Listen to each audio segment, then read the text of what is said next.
Hi, my name's Cassie Adams, and on the team, I've got Ryan Reffett, Brandon Blackwell, and Brandon Phillips.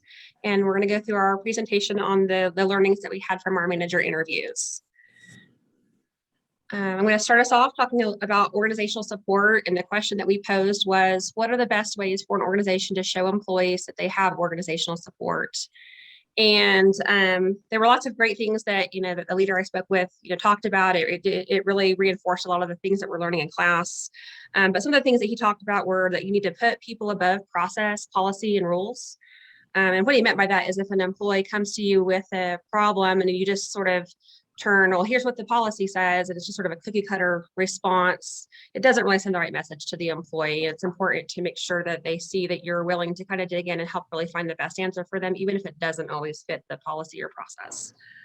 The next thing he talked about was protecting employees, and he was referring to this in a risk-taking environments, really trying to develop and innovate. And he said in order to, create that culture and for your employees to continue to be creative, it was very important that you protect them. If you have a project and you think you understand the risks and things just don't pan out the way you thought it would, it's really important that if there's sort of negative feedback or critical feedback coming from, people above you, that you need to try to protect your employees from that feedback and just make sure that you're giving them the right message for, their involvement, and you want them to keep taking risks. And so you need to somewhat kind of protect them. And then the next thing he talked about was be there when it matters most. And with that, I'm actually going to flip over to this video clip so you can kind of hear what he says about that. So what are the best ways for an organization to show employees that they have that support, that organizational support? Probably the most important one there too is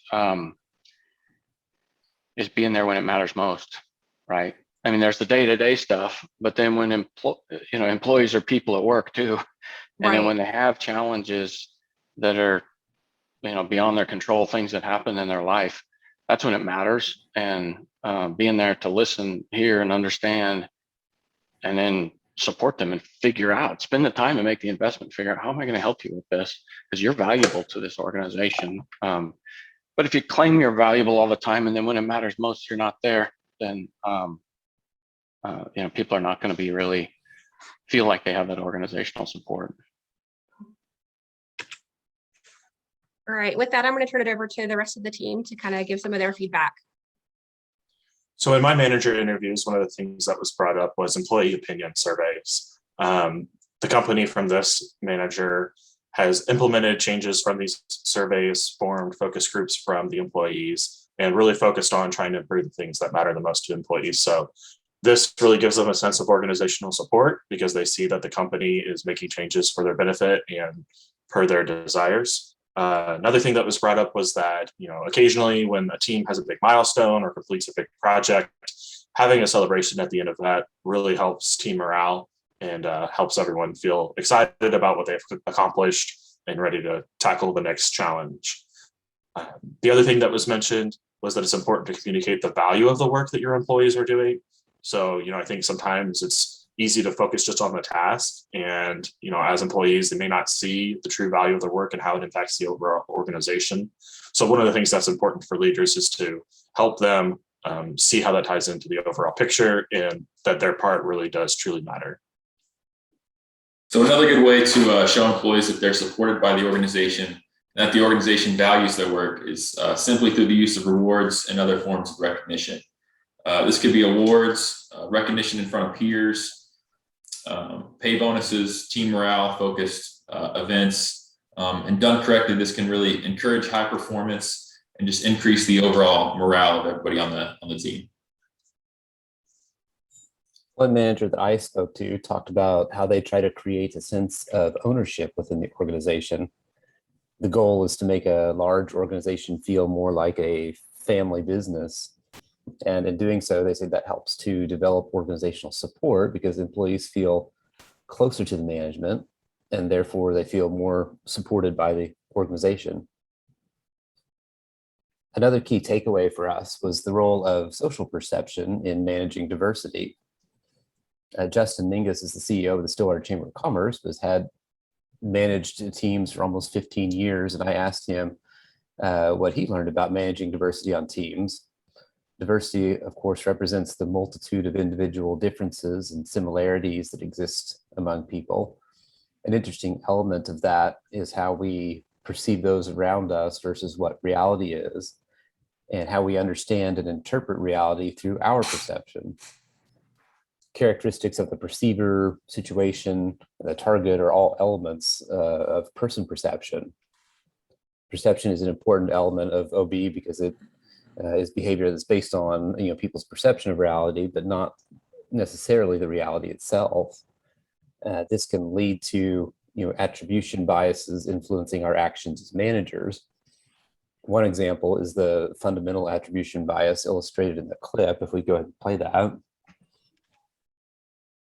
Started leading teams right out of college, so 22, 23, something like that. So the challenge for me was not fully understanding and fully appreciating where everyone came from, right? Not just literally where did they come from, but just what was that upbringing like? What are their, what's the history of their family?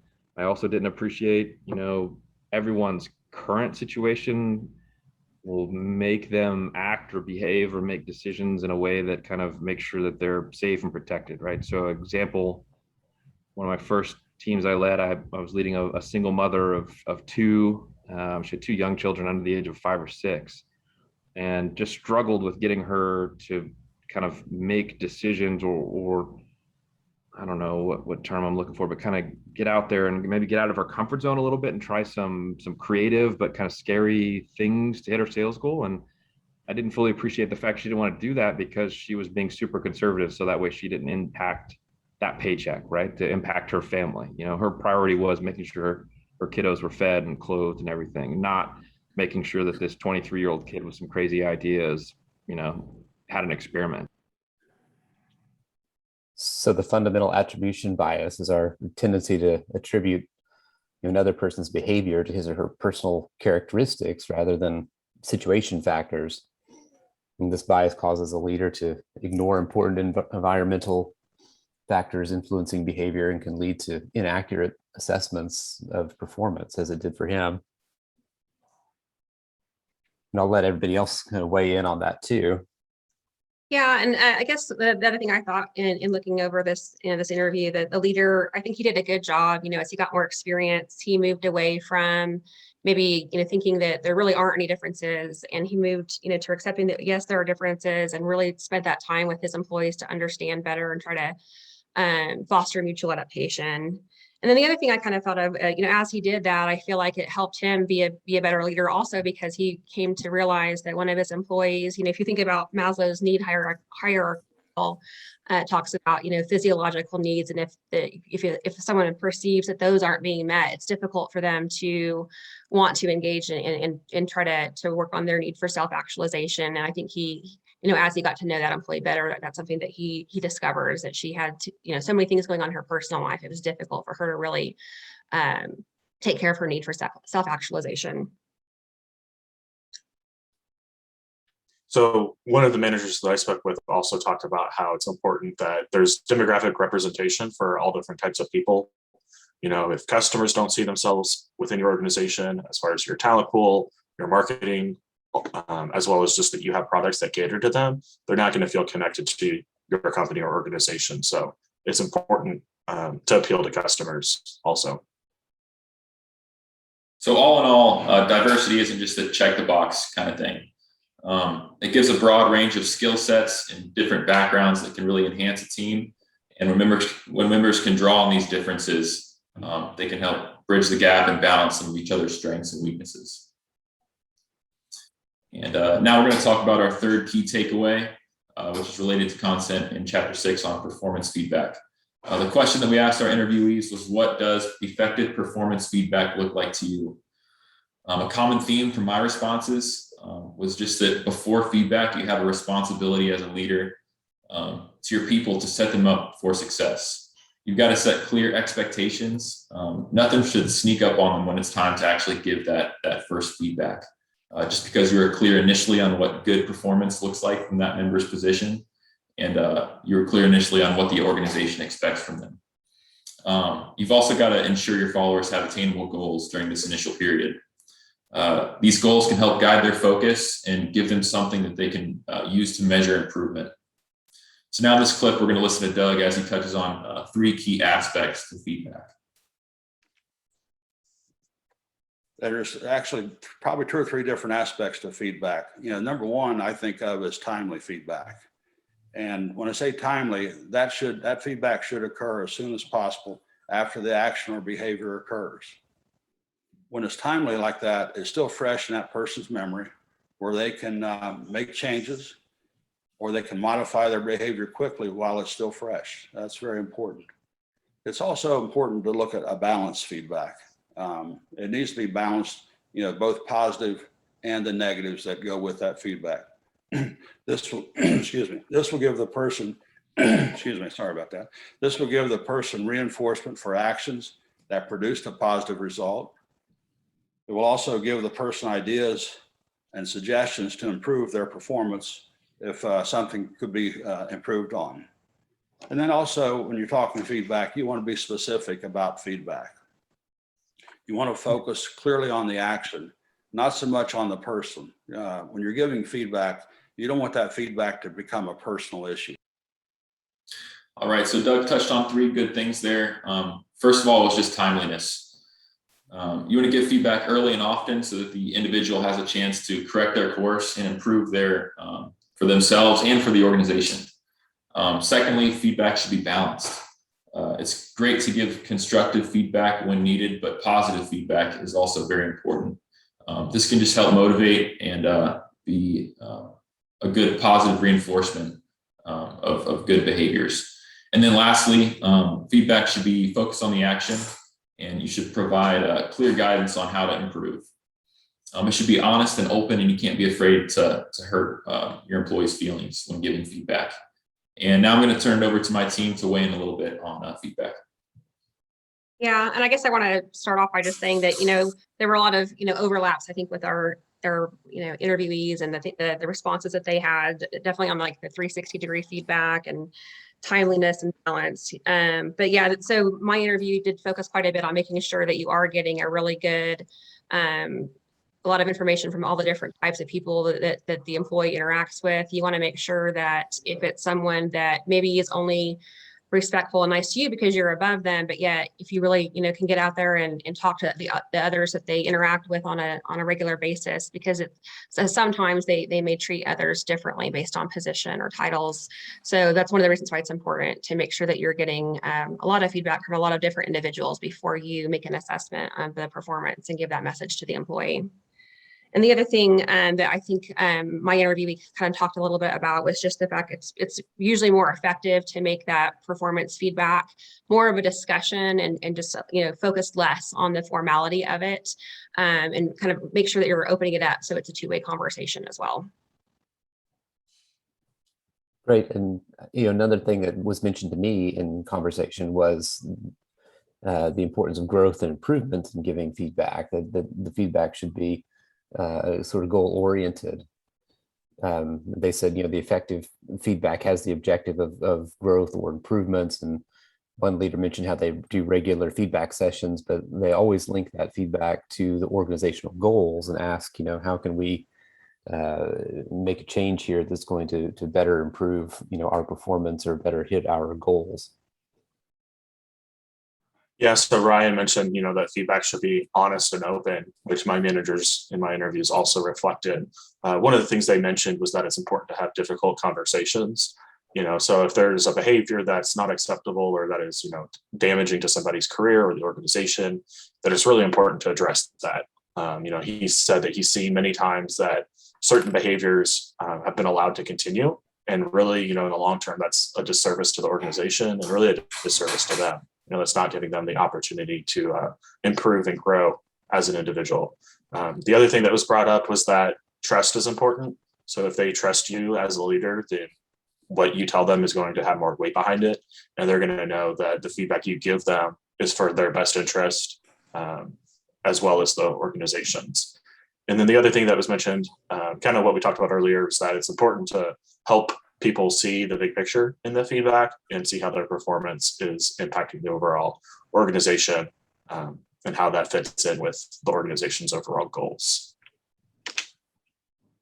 So next, we'll talk about leadership effectiveness. The question we asked our leaders in our interviews was, what does a good leader look like to you? So some of the common themes were courage, making tough decisions. When faced with a difficult decision, sometimes people just refuse to make a decision, and really that's kind of the worst thing that you can do. So it's important to choose a direction and go with it. They talked about how good leaders are great communicators. They're able to convey messages to all different types of people, managers above them, possibly shareholders, as well as down to the lowest level of the organizations. They also mentioned that it's important to provide autonomy, that micromanaging and really being too controlling can damage the organization. People don't like working for leaders like that. So setting people up for success, trusting them to do their job, and letting them go perform is really the best way to go about that. They also mentioned that good leaders promote positivity. They don't complain a lot. They don't complain to their subordinates, and that they just keep an overall positive environment in the workplace. As we just talked about, good managers, good leaders give good feedback. They're consistent in their messaging. So, as they're communicating the values and the goals of the organization, those are consistent, but then they also repeat that. So that kind of goes back into the communication and over communicating those things. It's important not to assume that everybody in the organization is aware of the overall vision and goals, because new people are joining the team all the time. So being consistent and repetitive in that messaging is good overall. Also, they're approachable and open, they're charismatic, and they're self-aware. So the self-aware was one of the more interesting things. One of the managers was telling me that all of the good leaders that she's worked for are very unique, different types of people. So while they might have different personality traits from one another, they were all self-aware. They knew who they were, they knew who they weren't, they knew what they were good at and what they weren't good at. So they partnered with people in areas that they were weaker, partnered with people who were strong in those other areas. So I'll go ahead and play this clip from Karen. What do you think a good leader looks like?